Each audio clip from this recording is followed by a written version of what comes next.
I'm here today with Barbara Lang, the President and CEO of the DC Chamber of Commerce. And we're here today to talk about the DC Chamber of Commerce's partnership with the DC Health Link. So Barbara, tell me a little bit about the partnership and why it is important.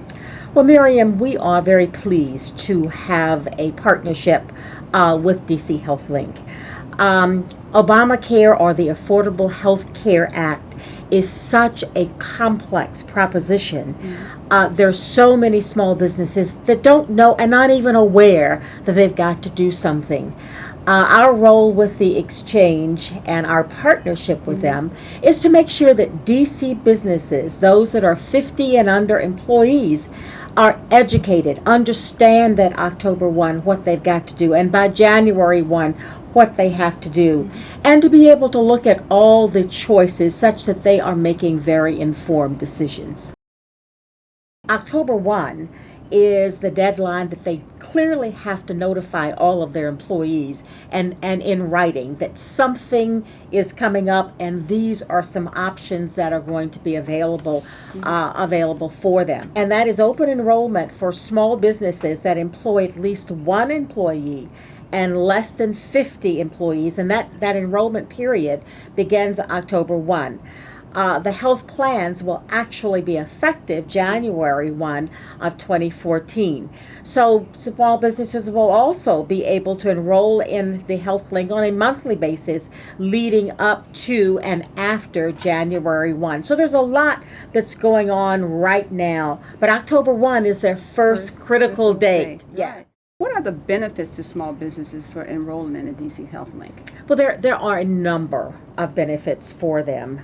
First of all, for the first time, there will be the transparency in prices and benefits. So they'll be able to see all the plans that are out there and be able to choose, but be able to have somebody to tell them what each of those plans mean and what are the benefits that they get for their money. And this is the first time I think you've ever been able to see something like that.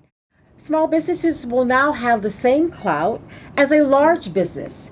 And that's very different as well, because you always think of small businesses as not being able, because they're small, because they're paying less money, that they don't have the same buying possibilities and buying options that our larger businesses have.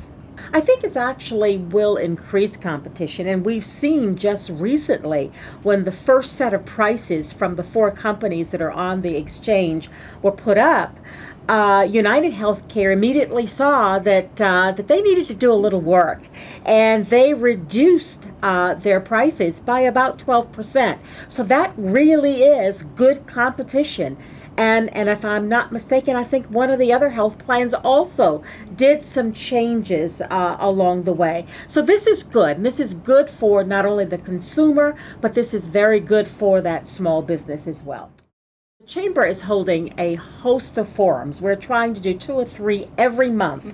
And many of them will be held at the Chamber's offices here on 9th Street. But we're also going out into the neighborhoods because we realize that everybody's not going to come downtown to the Central Business District. So we will go to Anacostia, we will go to Tenley, we will go to New York Avenue or Palisades, where you have a group of small businesses that we are trying to reach. We are very, very concerned that businesses have not paid attention to this, and we want to make sure that we are educating our small businesses to be able to do that and make very informed choices. So, as Barbara said, there are 2 dates to remember: October the 1st and then January the 1st. You can also contact the DC Chamber of Commerce.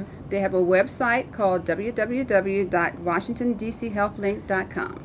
Thank you. My pleasure. Thank you.